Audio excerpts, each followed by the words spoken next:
Дали нова мигрантска криза и се заканува на Македонија? Дали нашата земја ќе биде дел од рутата на мигрантите, кон сонуваниот подобар живот во Европа? Според министерката за надворешни работи Радмила Шекеринска, тоа е нова реалност на која мора да се навикнеме и опасност која може да се создаде преку ноќ. Меѓу 1200 и 1500 лица чекаат на грчко-македонската граница, откако на социјалните мрежи се појави лажна вест дека одново е отворена балканската рута. Во поглед на мигрантските кризи мора да се навикнеме на новата реалност, а тоа е дека таа опасност може да се создаде преку ноќ и дека таа ќе биде најверојатно една од стандардните опасности и за нас, меѓутоа и за сите земји во регионот.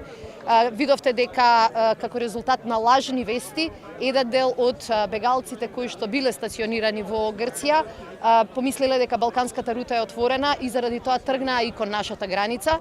Синоќа мигранти и бегалци кои протестираа на железничката станица во Атина и го блокираа железничкиот сообраќај, откако ги видоа лажните вести на социјалните мрежи, го прекинаа протестот и тргнаа кон северот на Грција. Генералниот секретар во грчкото министерство за миграција вели дека се обидуваат да ги убедат луѓето дека овие ветувања се невистините.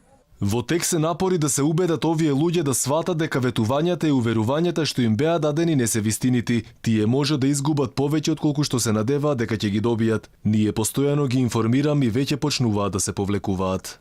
Балканската мигрантска рута, за која сега повторно постои опасност да биде обновена, беше затворена во 2016 година.